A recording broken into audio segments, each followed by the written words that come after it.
যুদ্ধ পরিস্থিতি দ্বারপ্রান্তে পৌঁছেও চরম উত্তেজনা ও যুদ্ধংদেহী মনোভাবের পর শেষ মুহূর্তের নাটকীয়তায় 2 সপ্তাহের যুদ্ধবিরতিতে সম্মত হয়েছে যুক্তরাষ্ট্র ও ইরান।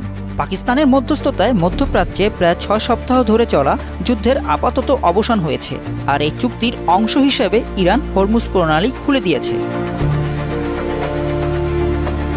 মধ্যপ্রাচ্যের জ্বালানির ওপর ব্যাপকভাবে নির্ভরশীল বাংলাদেশ। হরমুজ প্রণালীর পুনরায় উন্মুক্ত হওয়া তাৎক্ষণিকভাবে বড় স্বস্তির কারণ আমাদের জন্য বলে মনে করছেন বিশ্লেষকরা। যুদ্ধবিরতি কার্যকর হওয়ার পর জ্বালানি বিভাগের এক কর্মকর্তা জানান, 1 লাখ টন জ্বালানি বহনকারী একটি অপরিশোধিত তেলের ট্যাঙ্কার 3 মার্চ থেকে সৌদি আরবের একটি বন্দরে আটকে ছিল, আর এখন সেই তেলের ট্যাঙ্কার বাংলাদেশের পথে রয়েছে। বিশ্লেষকরা জানিয়েছেন, এই যুদ্ধবিরতির ফলে বৈশ্বিক জ্বালানি বাজারে ইতিবাচক প্রভাব পড়েছে, যার ফলে স্থিতিশীলতা আসতে পারে দেশের সামগ্রিক অর্থনীতিতেও। গত কয়েক সপ্তাহ ধরে ইরান যুদ্ধ ঘিরে জ্বালানি সরবরাহ ব্যাহত হয়েছিল, বেড়েছিল পরিবহন খরচ এবং অনিশ্চয়তা তৈরি হয়েছিল দেশে জ্বালানি বাজারে। আন্তর্জাতিক বাজার বিশ্লেষণে দেখা যায়, যুদ্ধবিরতির খবরে এরই মধ্যে তেলের দাম কমতে শুরু করেছে।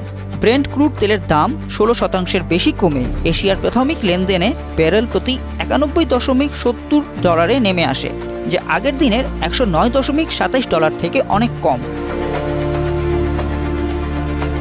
যুক্তরাষ্ট্রের সাথে যুদ্ধ শুরুর পর ইরান হরমুজ প্রণালী প্রায় বন্ধ করে দেওয়ায় বিশ্ববাজারে জ্বালানি তেলের দাম বাড়তে থাকে।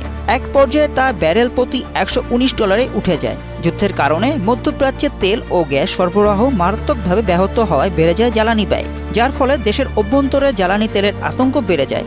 অস্থিতিশীল হয়ে পড়ে নিত্যপণ্যের বাজার।